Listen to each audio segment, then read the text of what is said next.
Hello friends, welcome to valuable education. UGC NET paper 2 commerce करने वाले हैं आज हम। उसमें यूनिट नंबर 1 है business environment and international business. तो उसमें एक इम्पॉर्टेंट है इंटरनेशनल बिजनेस, तो आज हम उसको कवर करेंगे। उसके कुछ टॉपिक्स को कवर करेंगे, जैसे कि इंटरनेशनल बिजनेस होता क्या है, importance of international business, globalisation and its drivers, modes of entry into international business बहुत इंपॉर्टेंट है ये, and theories of international trade वो भी बहुत इंपॉर्टेंट है, tariffs and non tariff barriers, dumping and types of dumping, हम इतना आज इस लेक्चर में कवर करेंगे। So first is international business होता क्या है।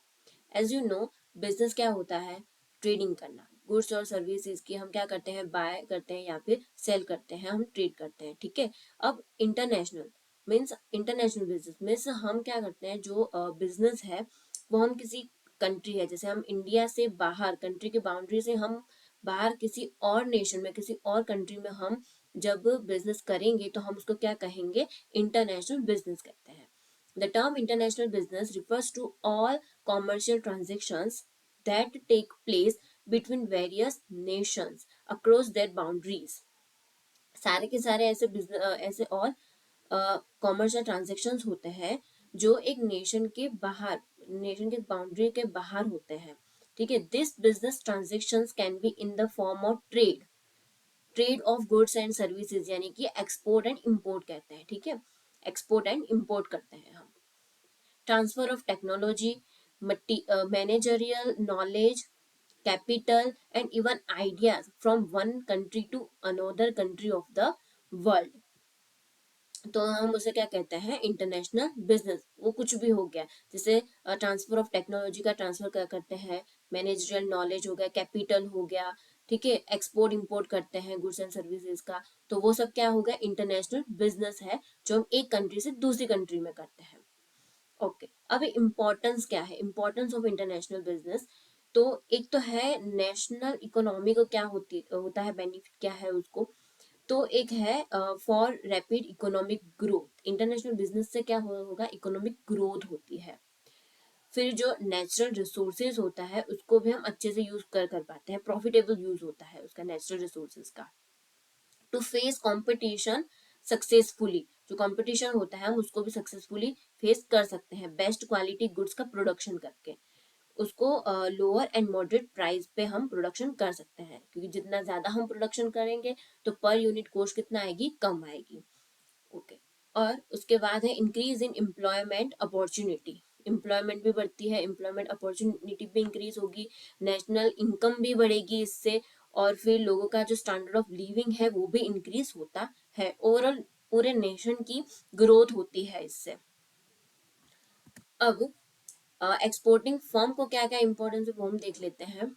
एक्सपोर्टिंग फर्म जो एक्सपोर्ट करती है, एक्सपोर्टिंग फर्म को, firms can earn higher profit than the domestic market, higher profit वो अर्न कर सकती है। For better utilisation of installed capacity, उसका बेटर यूटिलाइजेशन वो कर सकती है, ज्यादा माल वो बेच सकती है, डोमेस्टिक में जितना माल बेचा अब थोड़ा और बचा है तो वो इंटरनेशनल मार्केट में भी बेच सकती है, ठीक है। फिर इंक्रीज्ड प्रोडक्टिविटी, प्रोडक्टिविटी भी इंक्रीज होती है। When production is done at a large scale, it helps the firms to reduce the per unit cost of the product and increase profit margin. जितना ज्यादा हम प्रोडक्शन करेंगे लार्ज स्केल पे तो इतना क्या होगा, पर यूनिट कॉस्ट कम हो जाएगी, तो उतना हमें प्रॉफिट मार्जिन ज्यादा मिलेगा। तो इंक्रीज्ड प्रोडक्टिविटी। फिर जो डाइवर्सिफाइड एक्सपोर्ट बिजनेस है वो भी हेल्प करता है एक्सपोर्टिंग फर्म को, उनका जो बिजनेस एक्टिविटीज जो है उसमें फ्लक्चुएशन आती रहती है, तो उसको कम करने के लिए, उस रिस्क को डाइवर्सिफाइड एक्सपोर्ट बिजनेस भी हेल्प करता है। टेक्नोलॉजिकल भी इम्प्रूवमेंट आते हैं, नई नई टेक्नोलॉजी आती रहती है, अपडेट होते रहते हैं। अब तो ये थे इम्पोर्टेंस। अब है ग्लोबलाइजेशन क्या होता है। तो ग्लोबलाइजेशन एक प्रोसेस है जिसमें क्या होता है, जो इंटरकनेक्टेडनेस जो होती है वर्ल्ड की पूरी, वो क्या होती है, ग्रो करती रहती है, ठीक है। Globalisation is a process which refers to the trend towards the growing interconnectedness of different parts of the world, पूरा वर्ल्ड जो है वो कनेक्ट होता रहता है, उसकी कनेक्टिविटी क्या होती है, बढ़ती रहती है, वो होती है globalisation. It primarily is an interchange of economic का इंटरचेंज होता है, सोशल का भी, कल्चरल का भी, पॉलिटिकल, टेक्नोलॉजिकल एट्रीब्यूट्स वगैरह, ये सब क्या होता है, एक्सचेंज होता रहता है हर कंट्री के बीच। That take place between societies when different societies come into contact with each other. जैसे कि हम अपने फ्रेंड्स के साथ जितना बातचीत करेंगे, वैसे ही हमें नॉलेज मिलती जाएगी, वैसे ही इसके अंदर भी होते हैं। कंट्रीज में भी जितना ज्यादा ट्रेड होगा, जैसे कोई भी इकोनॉमिक का इंटरचेंज हो गया, सोशल का, कल्चरल का, ऐसे ऐसे इंटरचेंज होता जाएगा, तो ग्लोबलाइजेशन इस तरह से बढ़ता जाता है। और दूसरे देश की जो बातें हैं वो हमें पता चलेगी, हमारे देश की बातें उनको पता चलेगी, वो क्या होगा, ग्लोबलाइजेशन हो गया। अब क्या है drivers of globalisation. Globalisation is driven by many factors. बहुत सारे फैक्टर्स हैं ग्लोबलाइजेशन के लिए, जो मूवर्स भी कहते हैं ना, मूवर्स ऑफ ग्लोबलाइजेशन। जैसे कि technological advancement, innovation in communication, जैसे इंटरनेट हो गया, स्मार्टफोन वगैरह हो गए, transportation have reduced cost and time, वो क्या करता है, ग्लोबल कनेक्टिविटी को बढ़ाता है। तो ये एक है, ये टेक्नोलॉजिकल एडवांसमेंट बहुत ज्यादा करता है ये ग्लोबलाइजेशन। ग्लोबल कंपटीशन में क्या है, जो फर्म्स जो है वो एक्सपांड करती है globally to tap new markets, market में आने के लिए बहुत एक्सपांड होता है ग्लोबली, क्योंकि नई नई फर्म्स आती रहती है और इससे क्या होता है, कंपटीशन बढ़ता है। Achieve economies of scales and stay competitive in an interconnected world. Market drivers वो कौन कौन से हैं, जैसे कि कंज्यूमर्स नीड्स हो गए, मार्केट कैरेक्टरिस्टिक्स हो गया, ग्लोबल कंज्यूमर्स बिहेवियर है, ये सब क्या करती है, पुश करती है बिजनेस को टूवर्ड्स ग्लोबलाइजेशन। कंज्यूमर की नीड को फुलफिल करने के लिए वो डिफरेंट कंट्रीज के साथ क्या करते हैं, ट्रेड करते हैं, तो वो ग्लोबलाइजेशन को क्या करते हैं, और ज्यादा बढ़ाते हैं। कोस्ट ड्राइवर्स हो गए, economies of scale, differences in cost structure, standardization of products, reduced transportation cost. These factors push businesses towards globalization to achieve cost efficiency and competitive advances. तो ये क्या है, कोस्ट ड्राइवर्स भी हैं, जैसे कि दूसरी कंट्री में कोस्ट कम लग रही है मैन्युफैक्चरिंग में, वहां पर ज्यादा बेनिफिट हो रहा है मैन्युफैक्चरिंग करने में कोई भी प्रोडक्ट को, तो बिजनेस क्या करती है, बिजनेस फर्म्स वो कहीं और किसी और कंट्री में मैन्युफैक्चरिंग करती है और बेचती किसी और कंट्री में है, तो ये क्या होगा, कोस्ट ड्राइवर्स भी हो गया, इससे भी ग्लोबलाइजेशन और बढ़ता है। उसके बाद है पॉलिटिकल सपोर्ट हो गया, जैसे गवर्नमेंट प्रमोट करती है ग्लोबलाइजेशन को थ्रू ट्रेड एग्रीमेंट्स वगैरह, जैसे WTO हो गया, नाफ्टा हो गया, and participation in global institutions like IMF, world bank. तो इन सभी से क्या भी होता है, ग्लोबलाइजेशन और बढ़ता है। फिर है फाइनेंशियल इंटीग्रेशन, जैसे free movement of capital across global financial markets, support international investment and collaboration. International investment वगैरह जो होते हैं उससे भी और ज्यादा मूव होता है ग्लोबलाइजेशन। फिर है कल्चरल एक्सचेंज, जैसे media, entertainment and migration promote cultural assimilation and global consumerism. तो ये कल्चरल एक्सचेंज भी होता है मीडिया, एंटरटेनमेंट वगैरह से। फिर है skilled workforce, availability of skilled labour in developing countries, encourage outsourcing and multinational operation. तो ये क्या हो गया, एक है स्किल्ड वर्कफोर्स। ऐसे बहुत सारे होते हैं मूवर्स या ड्राइवर्स ग्लोबलाइजेशन के। अब है modes of entry into international business, जो बहुत ज्यादा इंपॉर्टेंट है, इस टॉपिक में से बहुत ज्यादा क्वेश्चंस भी आते हैं। एंड एंट्री मोड में एक हो गया नॉन इक्विटी मोड्स और एक है equity mode. Non equity mode में एक एक्सपोर्ट हो गए, फिर है कॉन्ट्रेक्चुअल एग्रीमेंट्स, जिसके अंदर लाइसेंसिंग हो गया, फ्रेंचाइजिंग है, टर्न के प्रोजेक्ट्स वगैरह, ये सब कुछ आएगा। एंड इक्विटी मोड्स में जो शेयर्स वगैरह खरीद के करते हैं ना वो, उसके अंदर जॉइंट वेंचर्स हो गया, होली ओन सब्सिडरीज वगैरह हो गया, वो सब कुछ, मर्जर्स, एक्विजिशन। तो अब हम स्टार्ट करते हैं, एक एक करके हम पूरा कवर करेंगे। फर्स्ट है एक्सपोर्टिंग। एक्सपोर्ट का मतलब तो आपको पता होगा कि एक कंट्री से हम दूसरी कंट्री माल को क्या जो प्रोडक्ट्स वगैरह जो होता है उसको हम सेल करते हैं, तो क्या कहते हैं, exporting. Exports are goods and services that are produced domestically. Domestically produce किए जाते हैं और उसको सोल्ड करेंगे अदर कंट्रीज में, but then sold to customers residing in other countries, हम उसको क्या कहते हैं, एक्सपोर्ट्स कहते हैं। The main objectives of exports is to expand sales. Sell को expand करना हो गया, फिर diversify the sales and to gain international experience. तो ये मेन ऑब्जेक्टिव होता है। और इसके अंदर इन्वेस्टमेंट भी कम लगती है और इसमें रिस्क भी कम होता है। ठीक है, अब है exports can take place in direct और इनडायरेक्ट फॉर्म में होता है। जैसे कि एक हो गया डायरेक्ट एक्सपोर्टिंग और एक है indirect exporting. Direct exporting, the company sells directly to customers और distributors in foreign markets. Directly sell कर दिया, उससे क्या होगा, full control over pricing and marketing, दोनों में फुल कंट्रोल होगा कंपनी का। और बेटर कंज्यूमर रिलेशनशिप भी, कस्टमर का रिलेशनशिप भी कैसा होगा, अच्छा होगा। और डिसएडवांटेजेस क्या है कि रिक्वायर्स मोर रिसोर्सेज, ज्यादा रिसोर्सेज की जरूरत पड़ती है, एक्सपर्टाइज की जरूरत पड़ती है फॉरेन ट्रेड के लिए, तो ये एक डिसएडवांटेज हो गया। फिर है इनडायरेक्ट एक्सपोर्टिंग, उसमें क्या है कि company uses intermediaries such as export houses, trading companies और agents to sell their product international, यानी कि कंपनी और कस्टमर के बीच में कोई इंटरमीडियरीज है, जैसे एक्सपोर्ट हाउसेस हो गए, कोई एजेंट्स हो गए, ट्रेडिंग कंपनीज वगैरह हो गई, वो सब कुछ। इससे क्या होगा कि lower risk and less investment, risk कम होगा क्योंकि बीच में कोई एजेंट है, तो रिस्क कम होगा और लेस इन्वेस्टमेंट लगेगी। और डिसएडवांटेजेस क्या है कि limited control over the foreign market, उसमें क्या है, लिमिटेड कंट्रोल रहेगा हमारा। तो डायरेक्ट है, इनडायरेक्ट एक्सपोर्टिंग है। और उसके बाद है counter trade. Counter trade involves exchanging goods और services instead of monetary transactions. Monetary transaction के बदले क्या होता है, एक्सचेंज होता है गुड्स एंड सर्विसेज का, उसको कहते हैं काउंटर ट्रेड। जैसे कि बार्टर एग्रीमेंट्स हो गए कंट्रीज के बीच में for raw materials and finished goods, तो ये क्या होगा, हो गया काउंटर ट्रेड। अब उसके बाद है बहुत इंपॉर्टेंट लाइसेंसिंग और फ्रेंचाइजिंग। इसको मैंने इस तरह से डिफरेंस में रख दिया है ताकि और ज्यादा अच्छे से समझ में आ जाए। तो लाइसेंसिंग का मतलब क्या होता है, एक कॉन्ट्रेक्चुअल एग्रीमेंट होता है, फिर कंपनी, उसको क्या कहेंगे हम, लाइसेंसर कहेंगे।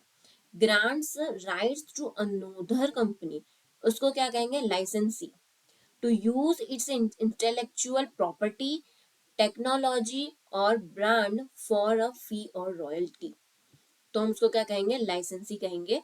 फॉर एग्जाम्पल जैसे कि माइक्रोसॉफ्ट हो गया, तो वो लाइसेंस देगी इट्स सॉफ्टवेयर का टू हार्डवेयर मैन्युफैक्चरर, जो हार्डवेयर मैन्युफैक्चरर होते हैं तो उसको लाइसेंसिंग दे देगी कि सॉफ्टवेयर का इस्तेमाल कर सकते हैं।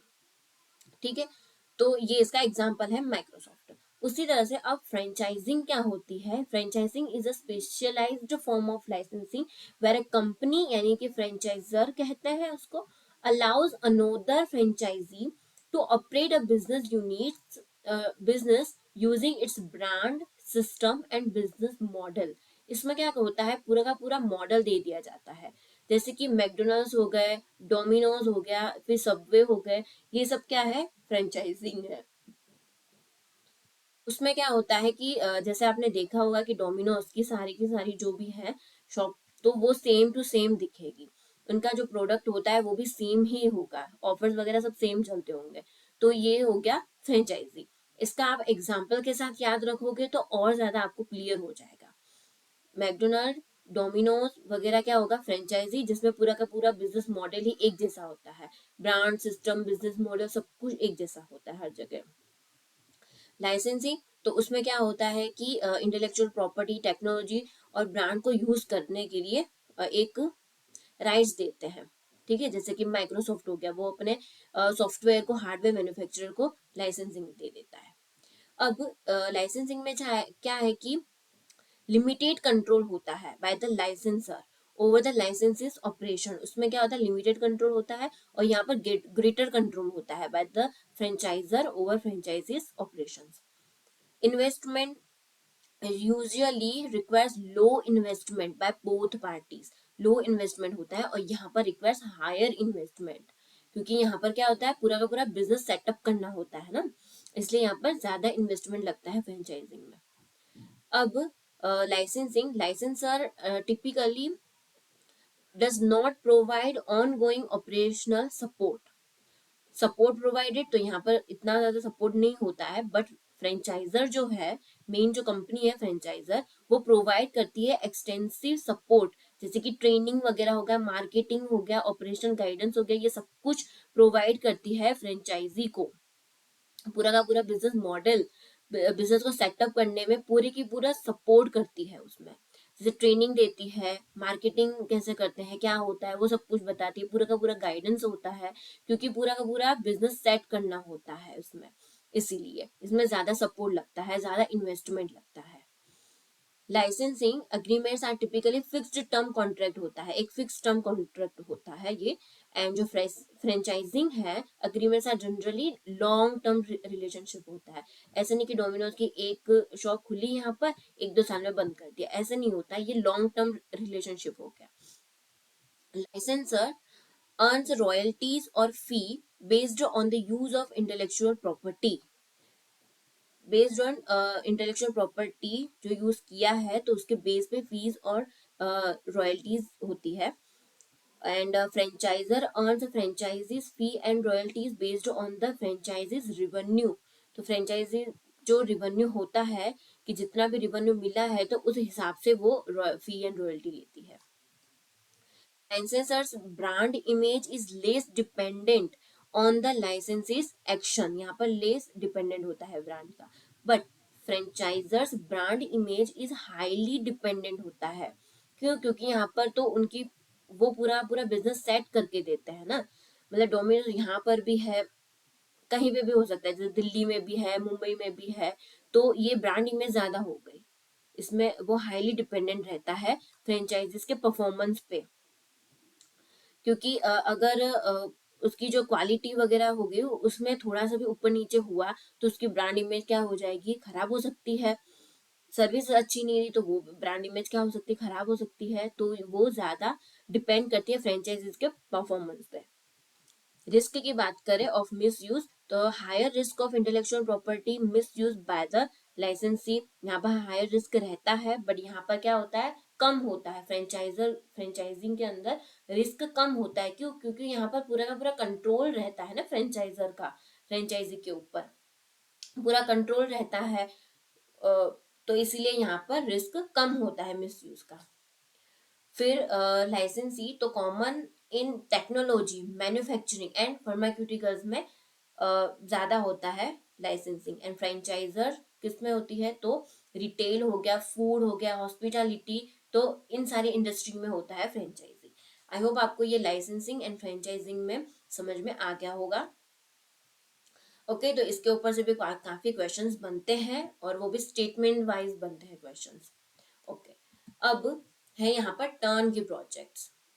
Turnkey projects is a type of project where a contractor or a vendor, एक होता है contractor और vendor होते हैं, is responsible for designing, building and delivering a complete project to a client who can then operate it immediately। ठीक है, यहाँ पर एक कॉन्ट्रैक्टर या वेंडर है, ठीक है, वो पूरा का पूरा क्या करता है, रिस्पॉन्सिबल होता है, कोई भी एक प्रोजेक्ट है उसको बिल्ड करना, डिजाइन करना, और उसको फिर कंप्लीटली अपने क्लाइंट को, जो क्लाइंट होता है ना, उसको पूरा का पूरा दे देते हैं, और फिर क्लाइंट को क्या करना होता है, बस उसको यूज करना होता है, बस की घुमाना होता है, इसलिए इसे कहते हैं turnkey project. The client should be able just to turn the key, पूरा का पूरा तैयार करके दे देते हैं क्लाइंट को, उसे कहते हैं टर्न की प्रोजेक्ट। अब है यहाँ पर इन्वेस्टमेंट एंट्री, जैसे कि strategic international alliances. Strategic International Alliance, it is a cooperative agreement between two or more companies from different countries to achieve mutual goals while remaining independent organisations. ठीक है, यहाँ पर क्या है, दो या फिर दो से ज्यादा कंपनी है, वो भी अलग अलग कंट्रीज से हैं, तो वो क्या करती है, एक अग्रीमेंट बनाती है कि हम सब साथ में मिलकर काम करेंगे, एक म्यूचुअल गोल होता है उनका। ठीक है तो अलग अलग बट एक अग्रीमेंट बनाती है, हम इस प्रोजेक्ट के लिए साथ में है। Strategic international alliance are sought as a way to shore up weaknesses and increase competitive strength। competitive strength को क्या करती, बढ़ाती है, और उनकी जो वीकनेसेस होती है उसको कम हो गया, वीकनेसेस जो भी होगी वो कम हो गई, और जो स्ट्रेंथ होगी वो क्या होगी, बढ़ जाएगी।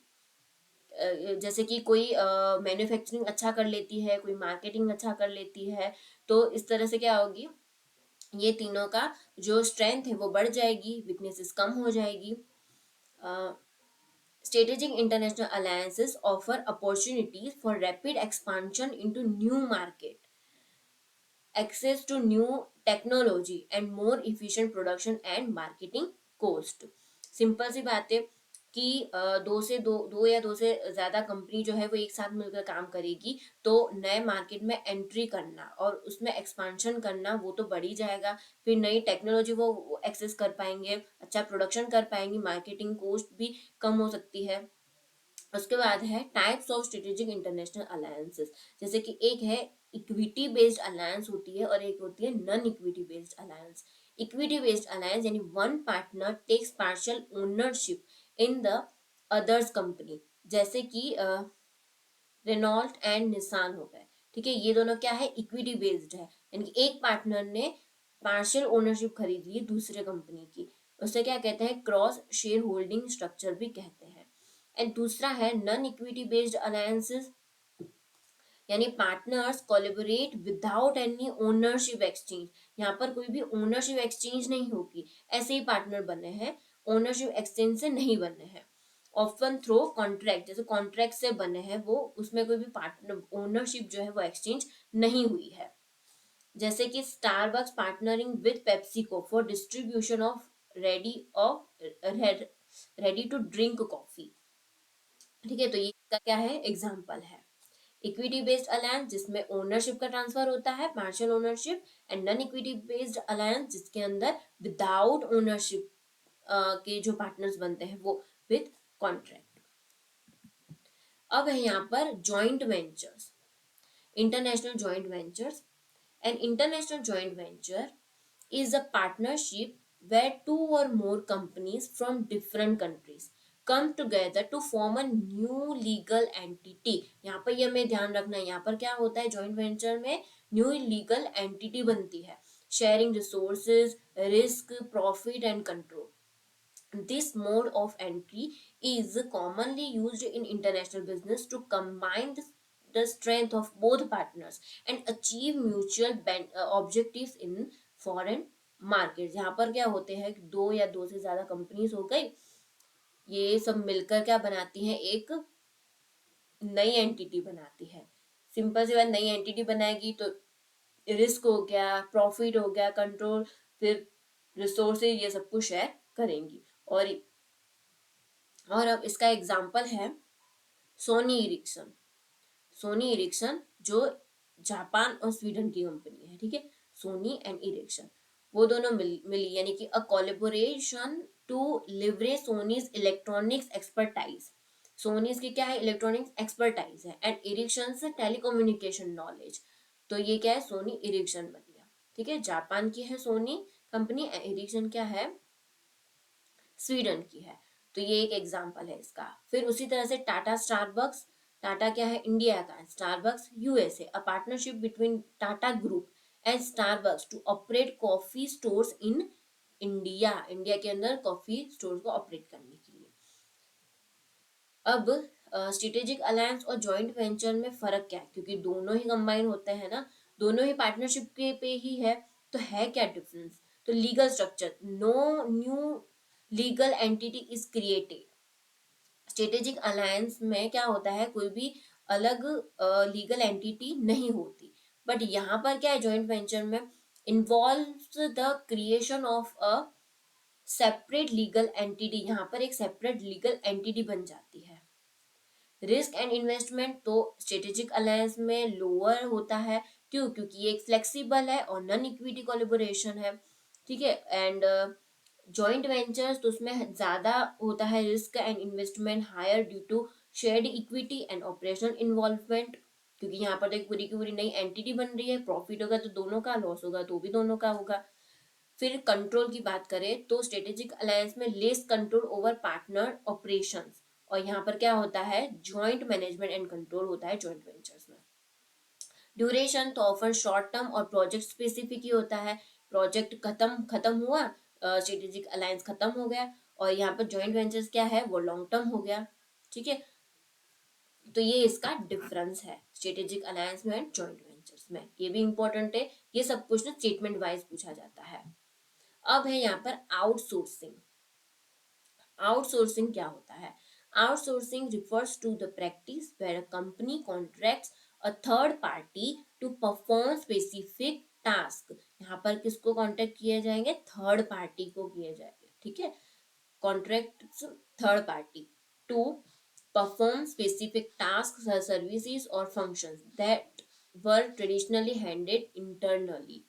It is commonly used to reduce cost को reduce करता है ये, focus on core competencies and access specialized expertise। ठीक है। तो ये हो गया आउटसोर्सिंग। उसमें क्या होता है कि कंपनी है कॉन्ट्रैक्ट करती है एक थर्ड पार्टी को कोई भी स्पेसिफिक टास्क के लिए या सर्विसेज के लिए या कोई भी फंक्शन हो गया जो इंटरनली परफॉर्म कर रही हो, उसके लिए वो एक थर्ड पार्टी को कॉन्ट्रैक्ट दे देती है। इससे क्या होता है, कॉस्ट उसकी कम हो गई और कंपनी का जो मेन काम होता है ना, जो कोर एरिया होता है, वो उस पर फोकस ज्यादा कर सकती है। ठीक है। एंड एक्सेस स्पेशलाइज्ड एक्सपर्टाइज, यानी जो एक्सपर्टाइज जो है उसको भी एक्सेस कर सकती है। अब ऑफशोरिंग क्या हो गया? Offshoring refers to the process where a company relocates its business. यहाँ पर क्या होता है, कंपनी रीलोकेट करती है अपने बिजनेस को, relocate it's business process operations or manufacturing to a foreign country to take advantages of cost savings, skilled labor or other benefit. Unlike outsourcing, offshoring does not necessarily involve a third party provider. The company में setup its own operations in the foreign location. जैसे कि कोई company हो गई, ठीक है, अब उसने पूरा का पूरा अपना जो बिजनेस है वो कहीं और सेटअप कर लिया है एक फॉरेन मार्केट में।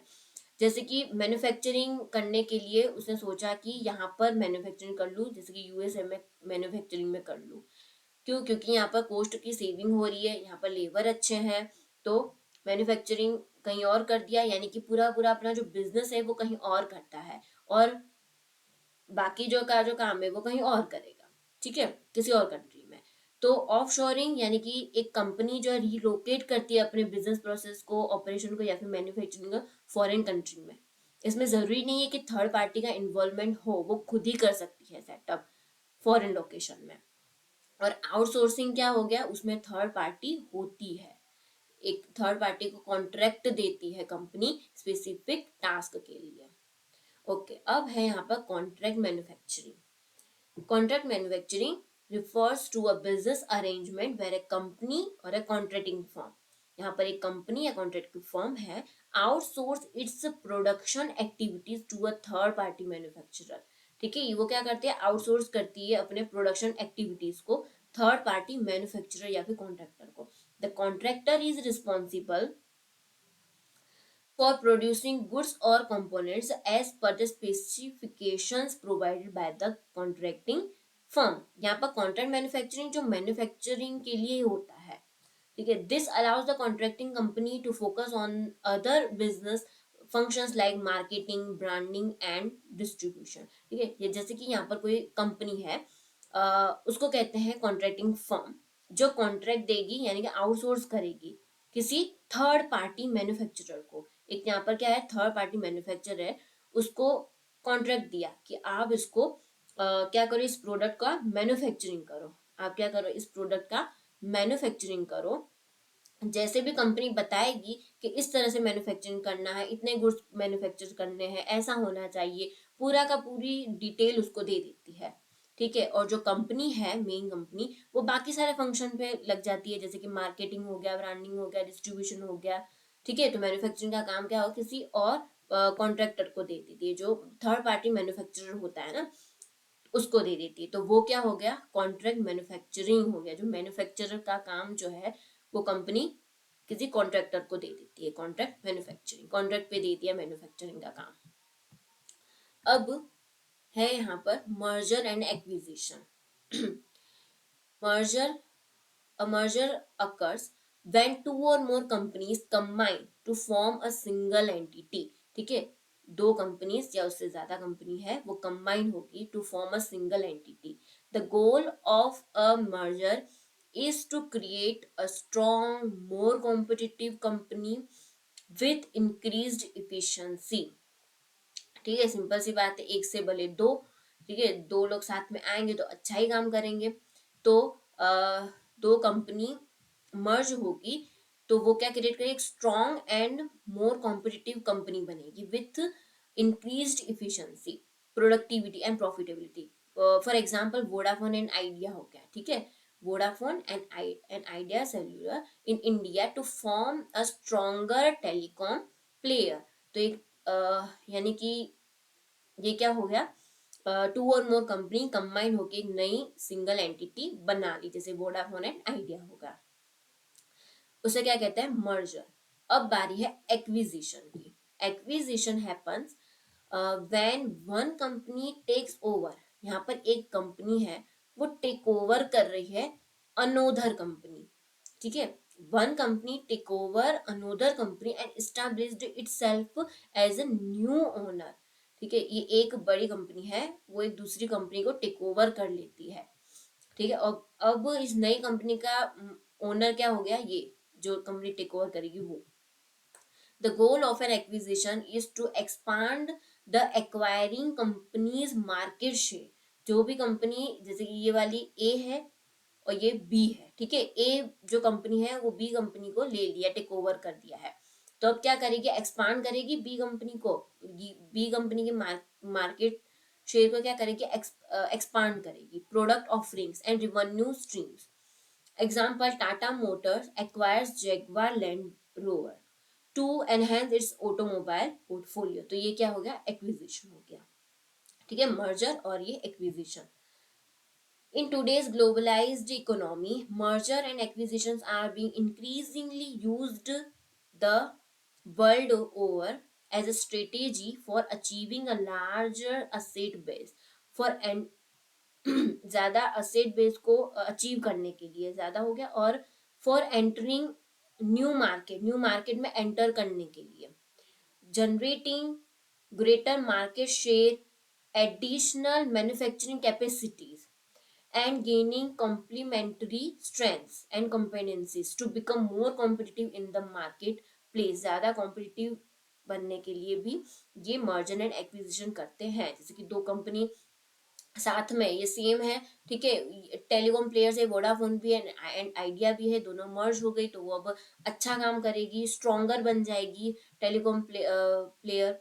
उसी तरह से टाटा मोटर्स ने जगुआर लैंड रोवर को एक्वायर कर लिया, तो ये भी एक ऑटोमोबाइल पोर्टफोलियो में तो अच्छा ही काम करेगी, वो एनहेंस होगा, इंक्रीज होगा ऑटोमोबाइल पोर्टफोलियो उसका। तो इस तरह से क्या होता है, ये एक एंटर न्यू मार्केट में एंटर करने के लिए भी हो सकता है, जो मैन्युफैक्चरिंग कैपेसिटी उसको बढ़ाने के लिए हो सकता है, और ज्यादा कॉम्पिटिटिव हो गई ये, और ज्यादा उस फील्ड में आगे बढ़ जाएंगे। फिर है wholly owned subsidiary. Wholly owned subsidiary is a company that is completely owned and controlled by another company. ये हुल्ली ओन्ड है सब्सिडरी। ठीक है, वो पूरा का पूरा क्या है, एक अनोदर कंपनी ने ले लिया है उसको, उसको हम क्या कहते हैं, इसे wholly owned subsidiary, done as parent company. ये जिसने इसको एक्वायर किया है उसे क्या कहते हैं, पेरेंट कंपनी कहते हैं, और इसको हम कहेंगे wholly owned subsidiary. The parent company has 100% ownership. इसके पास क्या होता है, 100% ओनरशिप होता है पेरेंट कंपनी के पास, and control over the subsidiary's operations, management and decision making processes. यानी कि पूरी की पूरी हुल्ली ओन, यानी कि पूरा का पूरा 100%। जैसे कि ए कंपनी है, उसे पेरेंट कंपनी कहेंगे, और उसने क्या किया, बी कंपनी को ले लिया पूरा का पूरा 100% उसकी ओनरशिप कंट्रोल उसी के पास है, 100% उसने शेयर पूरे के पूरे खरीद दिए, पूरी कंपनी खरीद ली। तो ये क्या हो गई, बी कंपनी हुल्ली ऑन सब्सिडरी है। ठीक है। अब है यहाँ पर ये जो है बहुत इंपॉर्टेंट है, इसके ऊपर से भी क्वेश्चंस आते हैं, ये आपको आसानी से याद रह जाएगा। जैसे कि ये देखिए, ओनरशिप एंड कंट्रोल, और यहाँ पर क्या है, इन्वेस्टमेंट एंड रिस्क है। तो जैसे देखिए यहाँ पर एक्सपोर्ट है, तो उसमें क्या है कि एक्सपोर्टिंग में ओनरशिप एंड कंट्रोल कम रहेगा और रिस्क और इन्वेस्टमेंट भी कम ही रहेगा।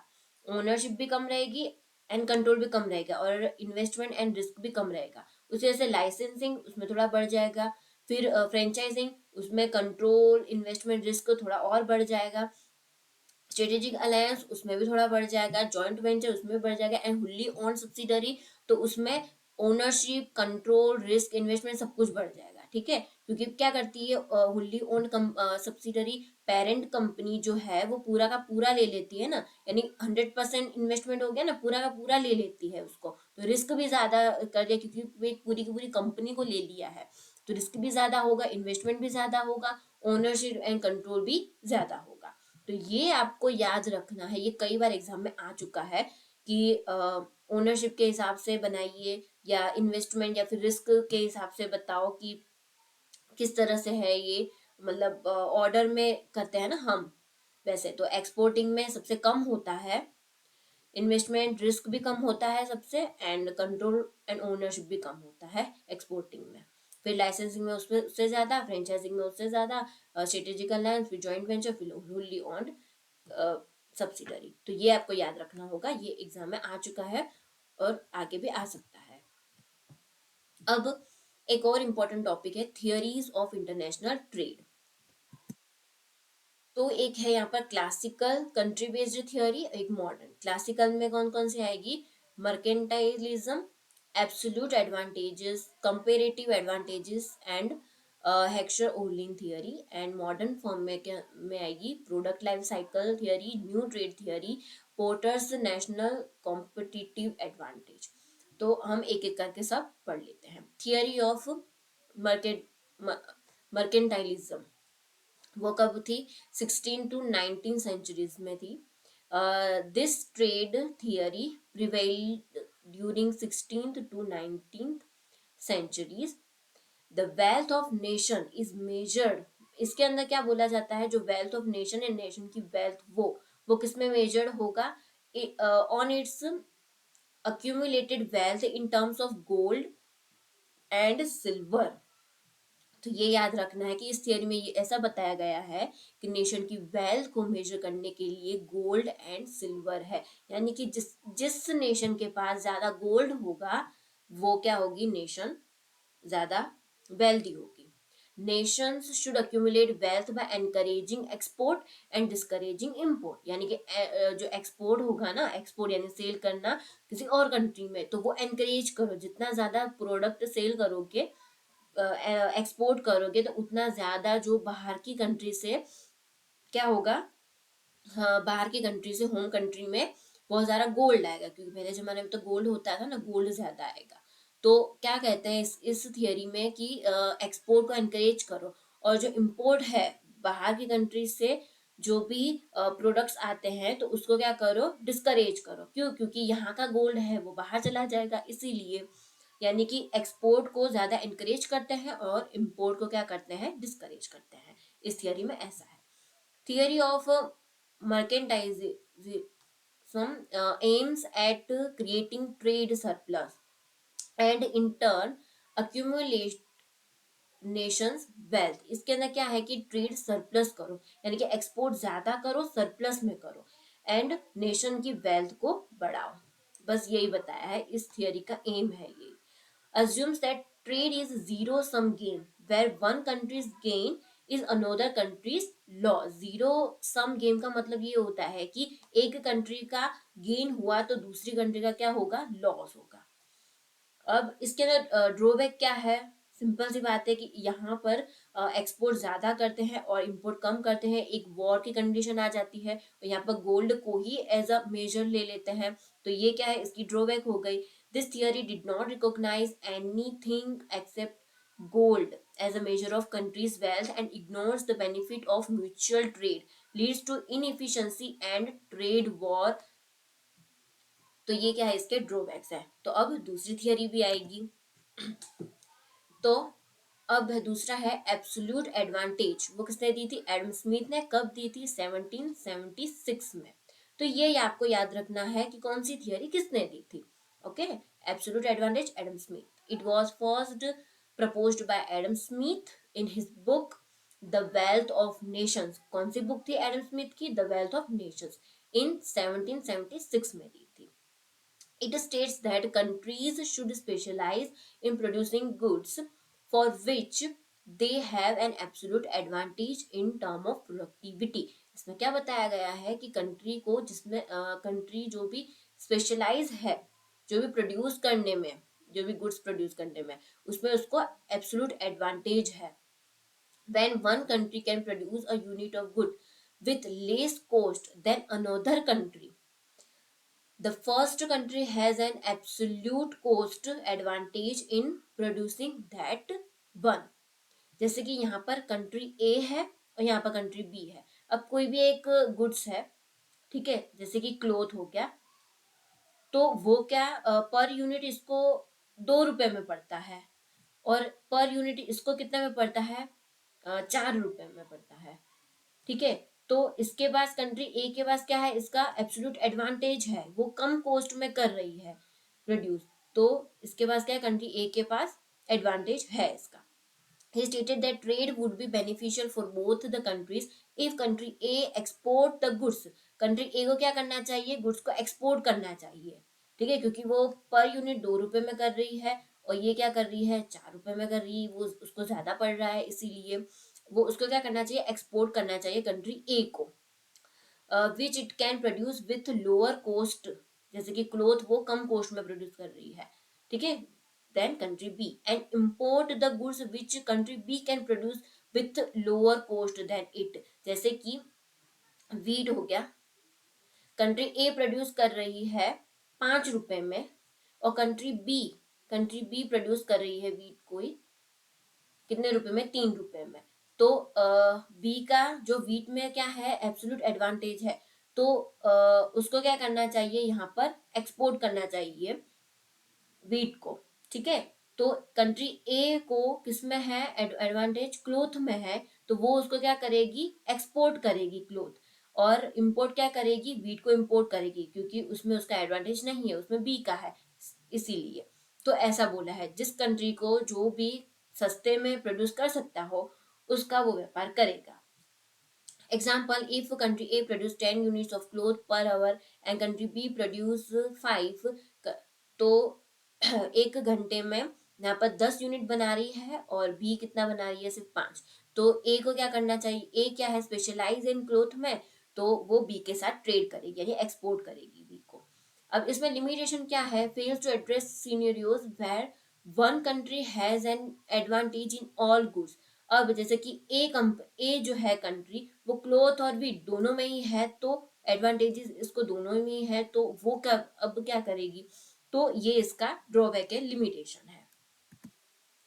तो अब थर्ड है थियरी ऑफ कंपेरेटिव एडवांटेज। किसने दी थी? डेविड रिकार्डो ने दी थी 1817 में। ठीक है, it was first proposed by David Ricardo in his book. कौन सी बुक है उसकी? On the principles of political and economic and taxation. ठीक है, तो ये इसकी बुक है, उसमें दिया था डेविड रिकार्डो ने 1817 में। तो ये जो बुक है वो भी आप याद रखना, डेविड रिकार्डो की कौन सी बुक है ये। एग्जाम में एक बार आ चुका था। यहाँ पर मैच द फॉलोइंग की तरह यहाँ पर सारे दे दिए थे नाम, और यहाँ पर सारे बुक के नाम थे, तो हमें बताना था कि कौन सा किसके साथ मैच हो रहा है। The theory states that a country should specialize in producing goods for which it has a comparative advantage in terms of opportunity cost।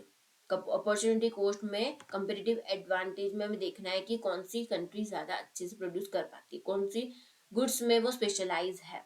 जैसे कि according to Ricardo, a nation like a person gains from the trade by exporting the goods or services in which it has its greatest comparative advantage in productivity. ठीक है, तो जैसे country ए है यहाँ पर country B है। ठीक है, तो ए को जिस भी गुड्स में ज्यादा एडवांटेज है कंपेरेटिव, तो वो उसको क्या करना चाहिए, एक्सपोर्ट करना चाहिए।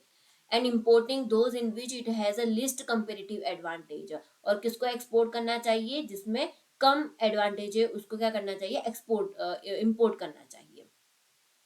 जैसे कि country A is efficient in both wheat and cloth. ठीक है, व्हीट और क्लोथ दोनों में ही क्या है, ये इफिशिएंट है, बेटर इन व्हीट, बट यहाँ पर क्या है कि व्हीट में वो ज्यादा अच्छी है, यानी वो अच्छे से वो प्रोड्यूस कर सकती है कम पैसे में। ठीक है, इन दोनों क्लोथ एंड व्हीट के कंपैरिजन में व्हीट जो है वो कम पैसे में प्रोड्यूस कर सकती है। It should specialise in wheat production and import cloth, यानी कि इसको क्या करना चाहिए, व्हीट में ये स्पेशलाइज है तो उसको ये एक्सपोर्ट करना चाहिए, और क्लोथ को क्या करना चाहिए, दूसरी कंट्री से इंपोर्ट करना चाहिए। यानी कि यहाँ पर कंपेरिजन करो, कंपेरेटिव करो कि दोनों में से किस में वो स्पेशलाइज है, उसके बाद उसका ट्रेड करेगी। Ignores transportation cost and economies of scale, इसको तो इग्नोर कर दिया इस थियरी में, तो ये इसकी क्या है, लिमिटेशंस है।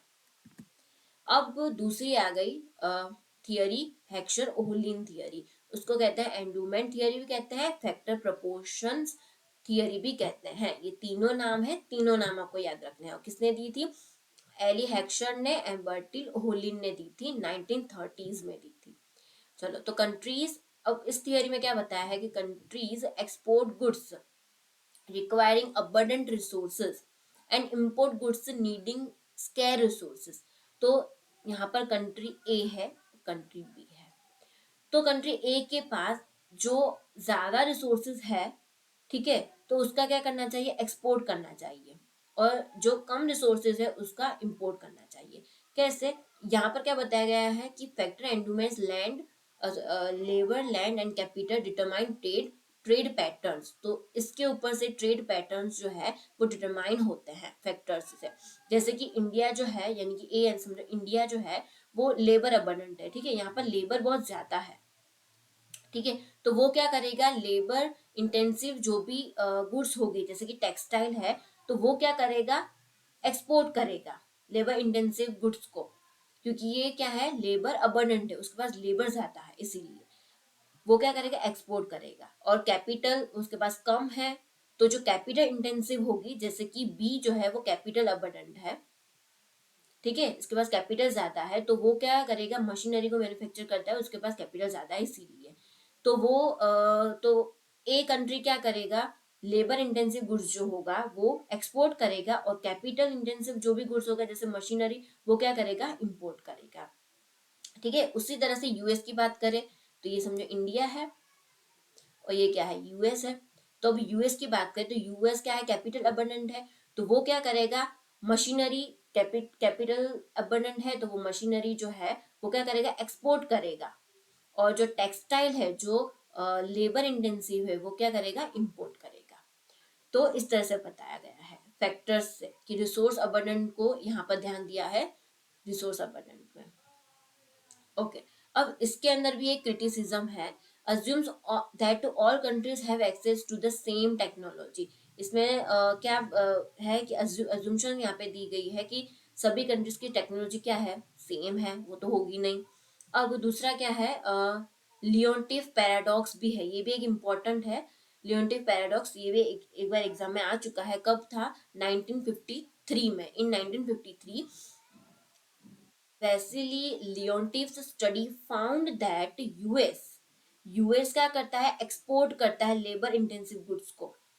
ठीक है, ये क्या है, यूएस है, वो क्या करेगा, एक्सपोर्ट कर रहा है लेबर इंटेंसिव को, बट ये है क्या, कैपिटल अबंडेंट है ना, बट ये है कैपिटल अबंडेंट, लेकिन ये क्या कर रहा है, एक्सपोर्ट कर रहा है लेबर इंटेंसिव गुड्स को instead of being capital abundant. यानी कि यहाँ पर क्या होगा, रिवर्स हो गया ना, ये क्या है, रिवर्स हो गया।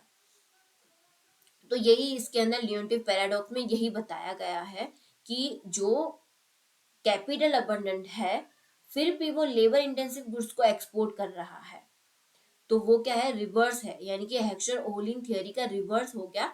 रिवर्स क्या है ये, लियोटिव पैराडॉक्स। तो ये भी आपको याद रखना है, एक बार एग्जाम में ये भी आ चुका था।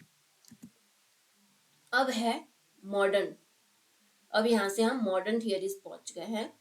प्रोडक्ट लाइफ साइकिल थियरी, वो किसने दिया था, रेमोंड वर्नन ने 1960s में।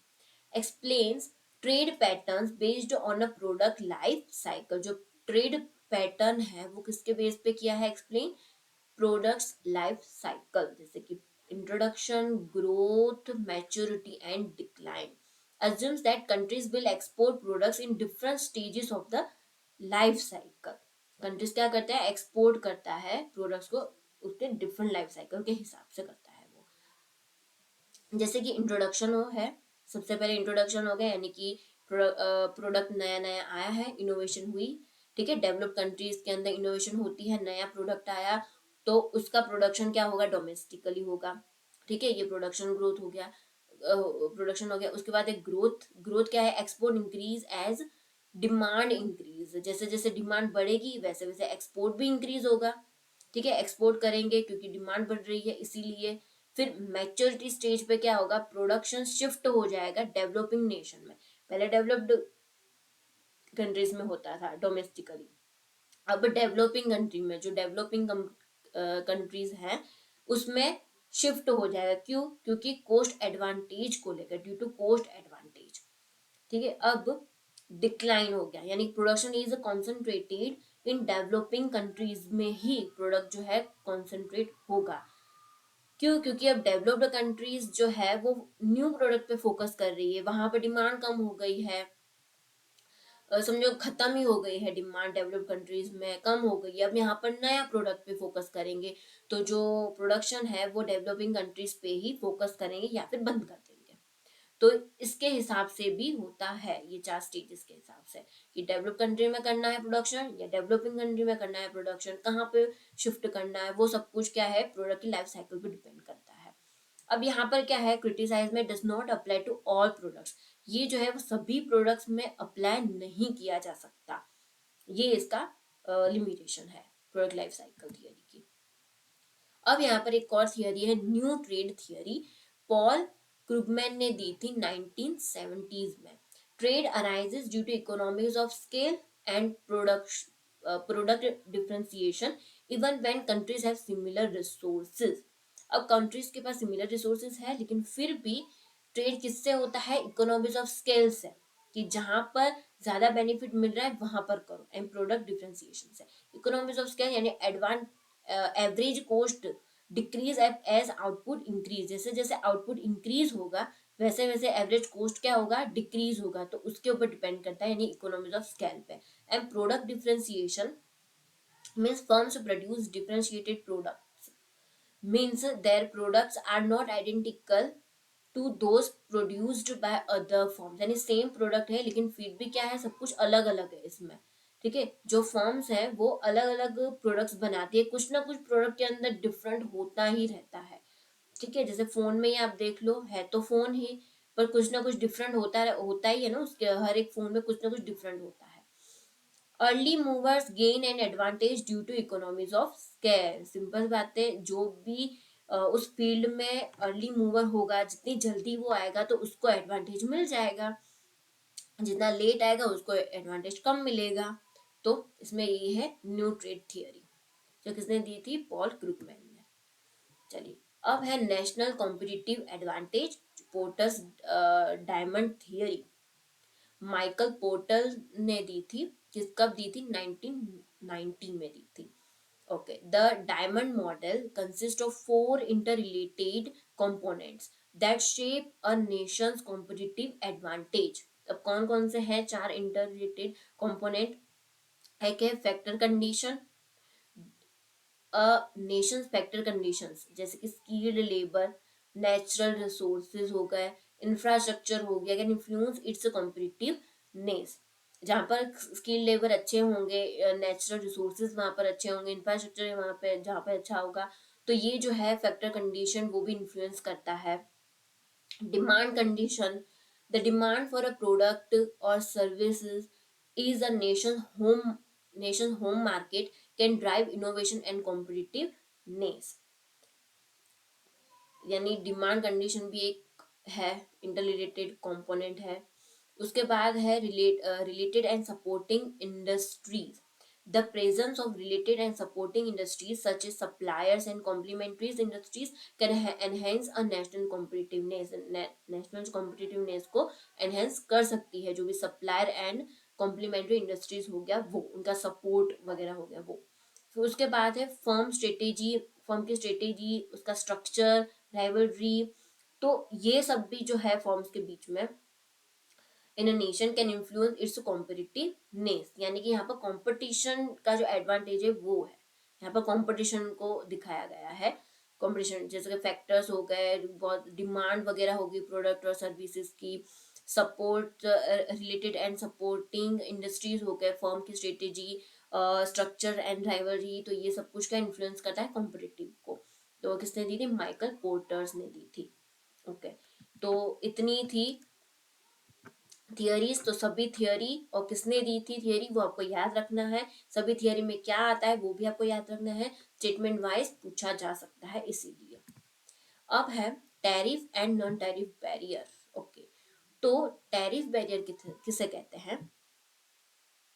टैरिफ इज अ टैक्स और ड्यूटी। टैरिफ क्या होता है? एक टैक्स या फिर ड्यूटी होती है जो इम्पोज्ड होगा, लगाया जाता है किस पर? ऑन इम्पोर्टेड गुड्स और सर्विसेज को। ठीक है, ये इम्पोर्ट की गई जो गुड्स और सर्विसेज जो है उस पर लगाया जाता है टैक्स या फिर ड्यूटी लगाई जाती है, उसको हम कहेंगे tariff. It industries by making important goods more expensive. इससे क्या होता है कि इम्पोर्टेड गुड्स है, ठीक है, कितने रुपए की है? 10 रुपए की। उसके ऊपर 2 रुपए का क्या होगा? टैक्सेस हो गए, तो 12 रुपए की हो गई। यानी कि ये क्या बन जाएगी? एक्सपेंसिव बन जाएगी। ठीक है, इंपोर्टेड गुड्स क्या बन जाएगी? एक्सपेंसिव बन जाएगी। तो इससे क्या होगा? एक तो रिवेन्यू जनरेट होगा, source of revenue for the government के लिए। जो 2 रुपए का जो टैक्स है वो क्या हो जाएगा? रिवेन्यू बन जाएगा गवर्नमेंट के लिए। और जो डोमेस्टिक इंडस्ट्रीज जो है उसको क्या होगा? प्रोटेक्शन मिलेगा। ठीक है, क्योंकि डोमेस्टिक में समझो 11 रुपए की है और ये हमें 12 रुपए की पड़ी है टैक्स के साथ, तो हम खरीदेंगे कौन सी? 11 रुपए की खरीदेंगे। तो जो डोमेस्टिक इंडस्ट्री जो है उसको प्रोटेक्शन मिलेगा और जो गवर्नमेंट को रिवेन्यू मिल जाएगा। तो इसलिए ये टैरिफ लगाया जाता है। टाइप्स ऑफ टैरिफ बैरियर के कौन कौन से? एक तो है स्पेसिफिक टैरिफ होती है। ठीक है, ये जो टैक्स लगाया जाता है वो कैसे लगाया जाता है वो है यहाँ पर। तो एक होता है specific tariff, a fixed amount of tax levied on a per unit basis such as a specific weight, volume और क्वांटिटी। ठीक है, जैसे कि $10 है पर टन पे, यानी कि पर टन पे, 1 टन पे हम कितना लेंगे? $10 टैक्स। यानी कि ये क्या है? एक क्वांटिटी के ऊपर लगा दिया, स्पेसिफिक टैरिफ है कि इतना, जो इतना पर यूनिट, इतना अगर जो यूनिट में होगा तो इसके ऊपर इतना टैक्स लगेगा। एक स्पेसिफिक टैरिफ हो गया ये। उसके बाद है ad valorem tariff, a tax imposed as a percentage of the value of the imported goods। जो भी imported goods आई है, imported हुई है goods, तो उसकी जितनी भी वैल्यू है उस पे परसेंटेज के हिसाब से लगेगा टैरिफ। ठीक है, जैसे कि 10% ऑफ द प्रोडक्ट्स वैल्यू। ठीक है, जैसे कि 100 रुपए की प्रोडक्ट है उस पे तो 10% क्या हो जाएगा? टैक्स लगेगा, परसेंटेज के हिसाब से लगेगा। इसमें इसमें क्या था? स्पेसिफिक टैरिफ में क्वांटिटी के बेस पे था या वॉल्यूम के बेस पे था या फिर वेट के बेस पे भी हम कह सकते हैं। पर यूनिट बेसिस जो होता है उस पे लगाया जाता था, एक फिक्स अमाउंट लगाई जाती थी। और एड वॉल्यूम के अंदर क्या होता है? परसेंटेज होगा, जो भी इंपोर्टेड गुड्स की वैल्यू है उस पर पर्टिकुलर इतना परसेंटेज टैक्स लगेगा, उस तरह से। उसके बाद है कंपाउंड टैरिफ, यानी कि स्पेसिफिक और एड वॉल्यूम इन दोनों का कॉम्बिनेशन है compound tariff. A combination of specific and ad valorem tariffs, it includes a fixed charge. एक फिक्स्ड चार्ज भी होगा स्पेसिफिक की तरह और परसेंटेज भी होगा, percentage of the value of the good, यानी कि दोनों ही आ जाएंगे कंपाउंड टैरिफ में। उसके बाद है रिवेन्यू टैरिफ। रिवेन्यू टैरिफ तो वो गवर्नमेंट की रिवेन्यू जनरेट करने के लिए होता है। A tariff imposed preliminary to generate income for the government rather than to restrict imports, यानी गवर्नमेंट के लिए रेवेन्यू जनरेट के लिए होता है रेवेन्यू टैरिफ। और उसके बाद है प्रोटेक्टिव टैरिफ, यानी डोमेस्टिक इंडस्ट्रीज जो होती है उसको प्रोटेक्ट करने के लिए इम्पोर्टेड गुड्स को की जो वैल्यू है उसको इंक्रीज कर देता है। ठीक है, तो ये हो गया protective tariff. A tariff designed to protect domestic industries by increasing the cost of imported goods. अब है anti dumping duty. Anti dumping duty क्या होती है? It is a protectionist tariff imposed by a country on foreign imports that are priced below fair market value or their production cost। देखो, dumping क्या होती है? यहाँ पर कंट्री ए है, यहाँ पर बी है, ठीक है। तो कंट्री बी जो है, तो उसको क्या है, यहाँ पर 12 रुपए की पड़ती है, ठीक है। डोमेस्टिकली वो 12 रुपए में बेचता है कोई भी प्रोडक्ट। अब वो अपने मार्केट वैल्यू, जो डोमेस्टिक जो प्रोडक्शन वैल्यू है, मार्केट वैल्यू है उसकी, उससे भी कम में वो यहाँ पर कंट्री ए में बेच रहा है, यानी कि 10 रुपए में बेच रहा है। तो सस्ते में बेच रहा है, उसे क्या कहते हैं? डंपिंग कहते हैं। जिसकी अपना मतलब कि अपना लॉस सहकर वो बेच रहा है दूसरी कंट्री में, यानी कम प्राइस में सेल कर रहा है, डोमेस्टिक कम प्राइस में सेल कर रहा है कंट्री ए को दूसरी कंट्री को, उसे हम कहते हैं डंपिंग। तो कंट्री ए क्या करेगी? उससे प्रोटेक्शन के लिए यहाँ पर टैक्स बढ़ा देगी। तो 10 रुपए का है ना, तो यहाँ पर 2 रुपए का और टैक्स लगा दो, यानी कि यहाँ पर तो 12 रुपए की ही हो जाएगी। तो ये जो टैक्स लगाया ना, डंपिंग को प्रोटेक्ट करने के लिए जो टैक्स लगाया, तो वो होता है एंटी डंपिंग ड्यूटी हो गई। It is aimed to at preventing dumping, dumping को प्रिवेंट करने के लिए होता है dumping, which occurs when exporters sell goods in a foreign market at prices lower than in their domestic market or below the cost of production to gain unfair competitive advantage, unfair competitive advantage को gain करने के लिए। वही मैंने जो बताया वैसा ही है डंपिंग, मतलब कि उनका जो प्रोडक्शन कोस्ट है, या फिर उनका डोमेस्टिक में जितना भी कोस्ट है उससे भी कम कोस्ट में वो बेच रहा है किसी और कंट्री में, फॉरेन कंट्री में तो उसे हम कहते हैं डंपिंग। तो उसको प्रोटेक्ट करने के लिए जो टैक्स लगाया जाता है उसे कहते हैं एंटी डंपिंग ड्यूटी। अब है काउंटर वेलिंग टैरिफ।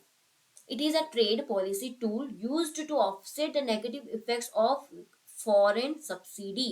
तो देखिए यहाँ पर कंट्री ए है और यहाँ पर है कंट्री बी, ठीक है।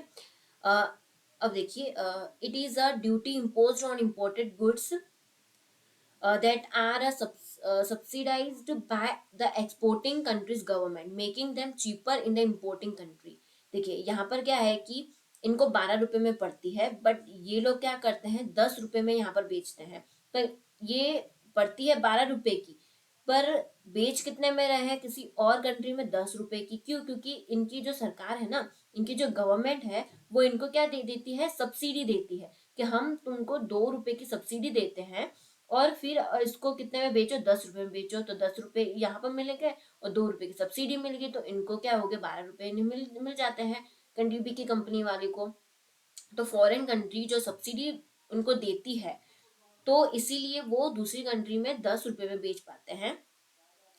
तो इसीलिए जो कंट्री ए क्या करती है कि इन्होंने हमें 10 रुपए में बेचा, तो हम इसके ऊपर टैक्स लगा देंगे 2 रुपए की। जितनी उनको सब्सिडी मिल रही थी उतने हम उसको टैक्स लगा देंगे। तो वो क्या होगा? काउंटर वेलिंग टैरिफ हो गया। ठीक है, आई होप अब इसमें समझ में आ गया होगा। इसमें क्या है? It is a trade policy tool used to offset the negative effect of foreign subsidy. जो फॉरेन सब्सिडी दे दी है, तो उसकी नेगेटिव इफेक्ट को कम करने, उसको प्रोटेक्ट करने के लिए यहाँ पर टैक्स लगा दिए जाते हैं। उसको कहते हैं काउंटर वेलिंग टैरिफ कहते हैं। It is duty imposed on imported goods. Imported goods, जो इम्पोर्टेड गुड्स हैं उस पर एक ड्यूटी लग जाती है, that are subsidized by the exporting countries government. जो एक्सपोर्टिंग कंट्री है बी है, उसकी गवर्नमेंट ने उसको क्या दिया है? सब्सिडी दिया है, ठीक है। Making them cheaper in the importing country। This measure is designed to protect domestic industries from unfair competition caused by artificially low priced imports। ठीक है, इसको प्रोटेक्ट करने के लिए यानी कि डोमेस्टिक इंडस्ट्री को प्रोटेक्ट करने के लिए ये किया जाता है countervailing tariff. Okay, I hope आपको समझ में आया होगा anti dumping and countervailing के बीच में। काउंटर वैलिंग जो गवर्नमेंट एक सब्सिडी देती है, तो फॉरेन सब्सिडी देती है, तो उसकी इफेक्ट को ऑफसेट करने के लिए ड्यूटी लगाई जाती है, वो काउंटर वेलिंग हो गया। और एंटी डंपिंग ड्यूटी, डंपिंग की जो इफेक्ट है उसको कम करने के लिए हो गया एंटी डंपिंग ड्यूटी। अब है यहाँ पर non tariff barriers. Non-tariff barriers are trade restrictions that do not involve the imposition of tax or duties. Non-tariff barrier के अंदर टैक्स या ड्यूटीज इम्पोज नहीं किया जाता, पर कुछ restrictions होते हैं। These measures regulate trade through administrative, ये किससे होता है, एडमिनिस्ट्रेटिव, प्रोसीड्यूरल और एंड पॉलिसी रिलेटेड ऑब्स्टिकल्स हो गए। ये सारे ऑब्स्टिकल्स हो गए, जैसे कोई एडमिनिस्ट्रेटिव ऑब्स्टिकल्स हो गया, प्रोसीड्यूरल हो गया, फिर या फिर पॉलिसी रिलेटेड ऑब्स्टिकल्स हो गए। They are often used to protect domestic industries, ensure product safety, product की सेफ्टी के लिए करते हैं, और प्रमोट पब्लिक हेल्थ को प्रमोट करने के लिए होता है ये नॉन टैरिफ बैरियर, जिसमें टैक्स या फिर ड्यूटी नहीं लगाई जाती।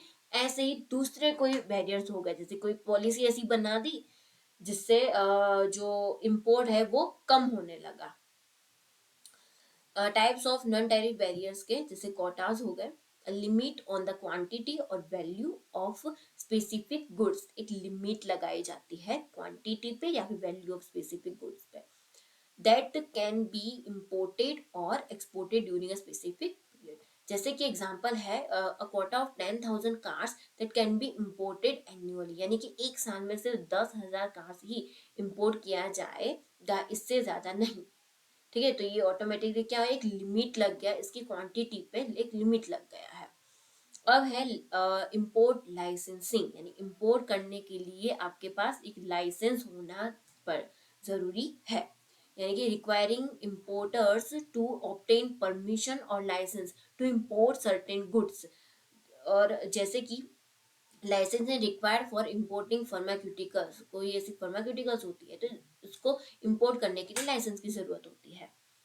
फिर है वॉलंटरी एक्सपोर्ट रिस्ट्रेंट्स, वो क्या होता है, एग्रीमेंट होता है between exporting and importing countries के बीच में, एक वॉलंटरी अपनी इच्छा से दोनों के बीच में एक एग्रीमेंट बनाया जाता है, exporting and importing countries, where the exporter voluntarily limits the quantity of goods exported, जो एक्सपोर्टर जो होता है वो खुद ही एक लिमिट लगा देते हैं वॉलंटरीली। अब है technical standards and regulations, imposing technical, health, safety और environmental standards on imported goods, एक स्टैंडर्ड या फिर रेगुलेशंस जो होते हैं वो लगा दिए जाते हैं इम्पोर्टेड गुड्स पे। फिर है subsidies, financial support provided by the government to domestic producers, making that goods cheaper than imported goods. ठीक है, तो जो डोमेस्टिक प्रोड्यूसर्स जो होते हैं उसको गवर्नमेंट क्या देती है, सब्सिडी देती है, ताकि वो इम्पोर्टेड गुड्स से क्या हो जाए, कम प्राइस के हो जाए, ताकि उनको प्रोटेक्शन भी मिले और सारे लोग जो है वो डोमेस्टिकली खरीद पाए।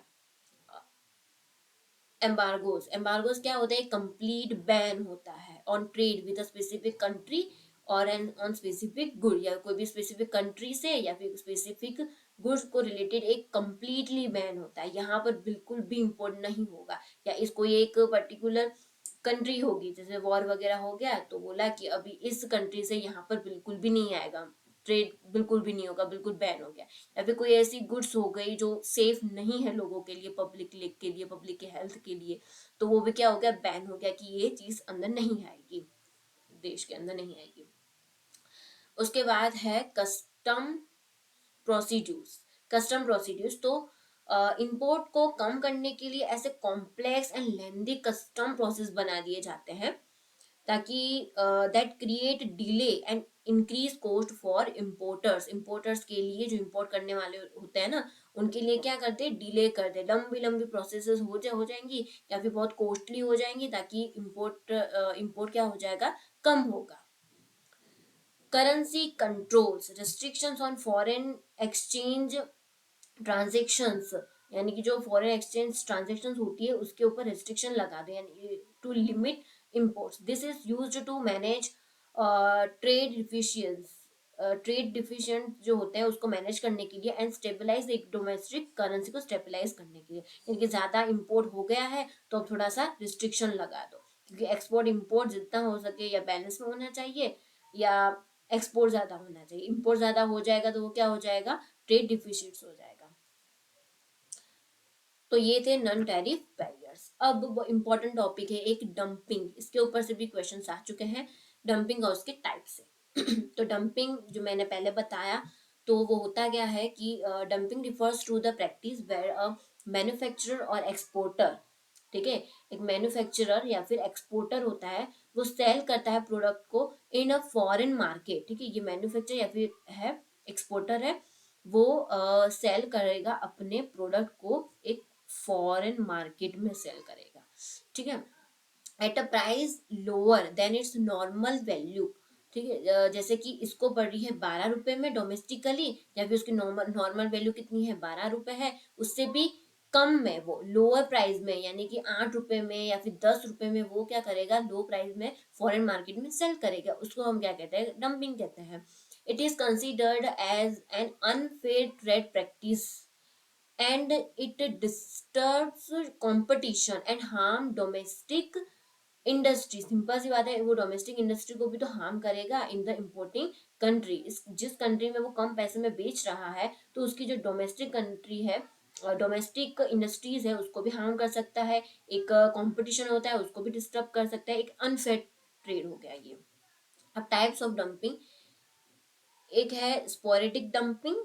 स्पोरेडिक डंपिंग क्या होता है कि it occurs when a manufacturer और एक्सपोर्टर टेम्पररीली सेल्स, ये क्या है, टेम्पररीली ही सेल्स करता है सरप्लस और एक्सेस गुड्स को in a foreign market at a lower price to avoid loss और इन्वेंटरी बिल्डअप, ठीक है। फॉर एग्जाम्पल एक कोई भी एक कंपनी है, कोई भी कंपनी है, वो एक्सपोर्ट कर रही है अपने सरप्लस माल को, जैसे कि उसने 50,000 प्रोडक्शन किया, 50,000 कार का उसने प्रोडक्शन किया है, उसमें 40,000 तो उसने बेच दिया, अब 10,000 जो बचे हैं कार, तो उसको वो क्या करेगा, दूसरी कंट्री में कम प्राइस में वो बेच देगा। 10,000 जो बचा है ना, जो उसका एक्सेल्स एक्सेस गुड्स है, जो सरप्लस गुड्स है, तो या इन्वेंटरी है, तो उसको क्लियर करने के लिए वो क्या करेगा, कम पैसों में बेच देगा। तो ये क्या होगा, स्पोरेडिक डंपिंग हो गया, ठीक है। टू क्लियर एक्सेस स्टॉक और इन्वेंटरी, इतना याद रखना है, डंपिंग तो करेगा पर क्यों करेगा, वो एक्सेस स्टॉक या फिर इन्वेंटरी को क्लियर करने के लिए वो डंपिंग करेगा, यानी कि कम पैसों में वो बेच देगा। फिर है predatory dumping. Predatory dumping a deliberate strategy where a company sells products in a foreign market at extremely low price to eliminate competition। यहाँ पर क्या है, कंपटीशन को खत्म करने के लिए वो कम प्राइस में सेल कर रहा है। Once competitors exit the market, the company raises price। वो क्या करेगा, दूसरी कंट्री में कम पैसों में पहले तो बेचेगा माल, अब वहां के जो डोमेस्टिक कॉम्पिटिटर जो होते हैं वो धीरे धीरे खत्म हो जाएगा, तो वो खत्म होगा उसके बाद वो अकेला ही बचेगा, तो वो क्या करेगा, प्राइस को फिर हाई कर देगा, यानी कंपटीशन को खत्म करने के लिए करता है ये। To establish monopoly power in the foreign market, ये क्यों किया जाती है, establish monopoly power in the foreign market. जैसे कि अ मल्टीनेशनल है, selling goods below cost in a developing country में कर रही है, सेल कर रही है, to drive local producers out of business. तो ये क्या है, प्रीडेटरी डंपिंग, जो कंप्यूटर्स को एलिमिनेट करने के लिए होता है। अब है persistent dumping. Persistent dumping a continuous practice, ये क्या होती है, कंटिन्यूअस प्रैक्टिस होती है इसमें, where a company sells goods in foreign market at lower price due to consistent demand। consistent demand होती है इसमें, consistent demand differences between domestic and foreign markets। For example, a company sells consumer goods cheaper in a foreign market where purchasing power is lower than in its home country. तो ये क्या है, persistent dumping, उसके अंदर continuous practice होती है, क्योंकि यहाँ पर डिमांड होती रहती है तो हम करते रहते हैं, ये डंपिंग होती रहती है। अब रिवर्स डंपिंग, रिवर्स डंपिंग में क्या होता है, रिवर्स हो जाएगा, यानी कम प्राइस में बेच रहे थे तो अब उसके बदले ज्यादा प्राइस में बेचो। It occurs when a company sells products at higher price in foreign markets and at lower price in home market। यानी कि होम मार्केट में लो प्राइस में बेच रहा है और जो जो फॉरेन मार्केट है उसमें क्या कर रहा है, हाई प्राइस में बेच रहा है। क्यों? क्योंकि वहां पर प्रोडक्ट की डिमांड है तो प्रॉफिट गेन करने के लिए बेच दिया। To gain profits in foreign markets with less competition, वहां पर कंपटीशन बहुत कम है, डिमांड ज्यादा है उस प्रोडक्ट की, तो हाई प्राइस में वो बेचता है प्रॉफिट गेन करने के लिए। For example, a pharmaceutical company charges higher prices in developed countries while selling at discounted rates domestically। तो ये क्या हो गया, रिवर्स डंपिंग हो गया। जनरली ये चार है टाइप्स, इसको भी आपको याद रखना है। डंपिंग तो सेम होती है, कम प्राइस में बेचा जाता है, बट क्यों होता है बस वही सब कुछ है इसके अंदर। रिवर्स डंपिंग में रिवर्स कर देंगे, and domestically low and foreign market में ज्यादा प्राइस में बेचो। तो आज के लेक्चर में इतना ही। इंटरनेशनल बिजनेस का जो है उसमें बहुत सारे इंपॉर्टेंट टॉपिक कवर किए हैं, और भी टॉपिक्स कवर होंगे उसके नेक्स्ट लेक्चर्स में। तो आपको ये वीडियो अच्छा लगा हो तो लाइक शेयर एंड सब्सक्राइब करिएगा। Thank you.